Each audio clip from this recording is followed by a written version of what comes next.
Episode 8.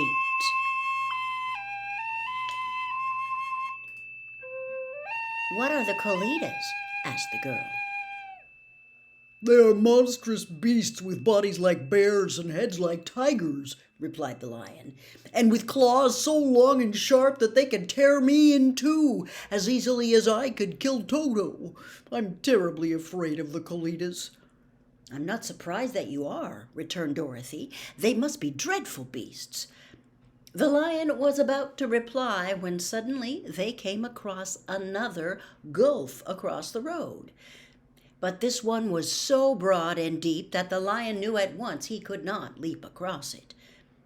So they sat down to consider what they should do, and after serious thought, the Scarecrow said, Here is a great tree standing close to the ditch. If the Tin Woodman can chop it down so that it will fall to the other side, we can walk across it easily. That is a first-rate idea, said the lion. One would almost suspect you had brains in your head instead of straw.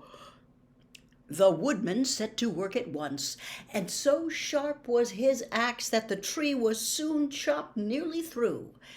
Then the lion put his strong front legs against the tree and pushed with all his might, and slowly the big tree tipped and fell with a crash across the ditch, with its top branches on the other side.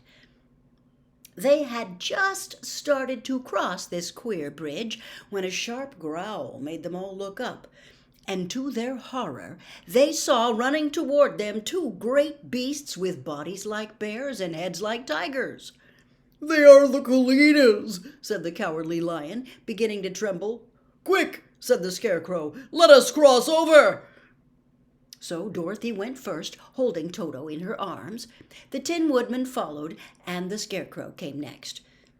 The lion, although he was certainly afraid, turned to face the Colitas, and then he gave so loud and terrible a roar that Dorothy screamed and the Scarecrow fell over backwards, while even the fierce beasts stopped short and looked at him in surprise. But seeing they were bigger than the lion, and remembering that there were two of them and only one of him, the Colitas again rushed forward, and the lion crossed over the tree and turned to see what they would do next. Without stopping an instant, the fierce beasts also began to cross the tree, and the lion said to Dorothy, We are lost, for they will surely tear us to pieces with their sharp claws. But stand close behind me, and I will fight them as long as I am alive.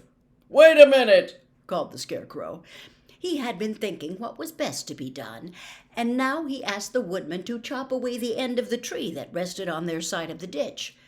The Tin Woodman began to use his axe at once, and just as the two Colitas were nearly across, the tree fell with a crash into the gulf, carrying the ugly, snarling brutes with it, and both were dashed to pieces on the sharp rocks at the bottom. Well, said the Cowardly Lion, drawing a long breath of relief, I can see we are going to live a little while longer, and I am glad of it, for it must be a very uncomfortable thing not to be alive. Those creatures frightened me so badly that my heart is beating yet. Ah, said the Tin Woodman sadly, I wish I had a heart to beat. This adventure made the travelers more anxious than ever to get out of the forest, and they walked so fast that Dorothy became tired and had to ride on the lion's back.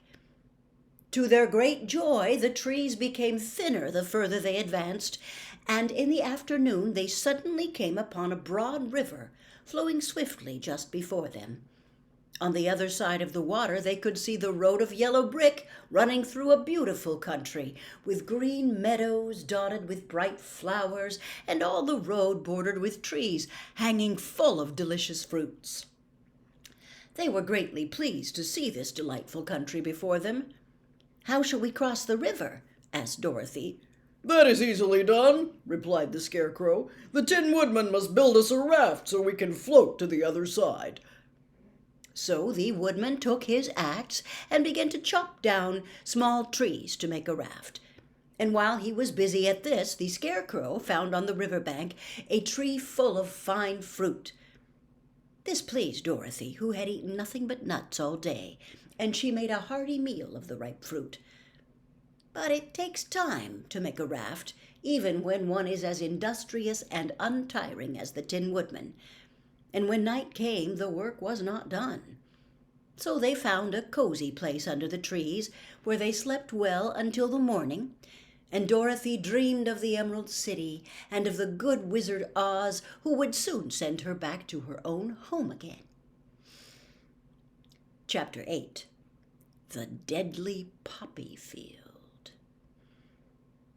Our little party of travelers awakened next morning refreshed and full of hope, and Dorothy breakfasted like a princess off peaches and plums from the trees beside the river. Behind them was the dark forest they had passed safely through, although they had suffered many discouragements. But before them was a lovely sunny country that seemed to beckon them on to the Emerald City. To be sure, the broad river now cut them off from this beautiful land, but the raft was nearly done, and after the Tin Woodman had cut a few more logs and fastened them together with wooden pins, they were ready to start. Dorothy sat down in the middle of the raft and held Toto in her arms. When the Cowardly Lion stepped upon the raft, it tipped badly, for he was big and heavy.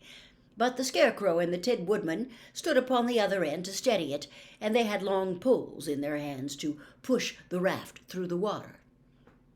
They got along quite well at first, but when they reached the middle of the river, the swift current swept the raft downstream, farther and farther away from the road of yellow brick, and the water grew so deep that the long poles would not touch the bottom. "This is bad," said the Tin Woodman, "for if we cannot get to the land, we shall be carried into the country of the Wicked Witch of the West, and she will enchant us and make us her slaves." "And then I should get no brains," said the Scarecrow. "And I should get no courage," said the Cowardly Lion. "And I should get no heart," said the Tin Woodman. "And I should never get back to Kansas," said Dorothy. "We must certainly get to the Emerald City if we can," the Scarecrow continued, and he pushed so hard on his long pole that it stuck fast in the mud at the bottom of the river. And before he could pull it out again or let go, the raft was swept away and the poor Scarecrow left clinging to the pole in the middle of the river. "Goodbye!" he called after them, and they were very sorry to leave him. Indeed, the Tin Woodman began to cry, but fortunately remembered that he might rust, and so dried his tears on Dorothy's apron. Of course, this was a bad thing for the Scarecrow. "I am worse off now than when I first met Dorothy," he thought. "Then I was stuck on a pole in a cornfield, where I could make believe scare the crows at any rate. But surely there is no use for a Scarecrow stuck on a pole in the middle of a river. I am afraid I shall never have any brains after all." Down the stream the raft floated, and the poor Scarecrow was left far behind. Then the Lion said, "Something must be done to save us. I think I can swim to the shore and pull the raft after me, if you will only hold fast to the tip of my tail." So he sprang into the water, and the Tin Woodman caught fast hold of his tail, when the Lion began to swim with all his might toward the shore.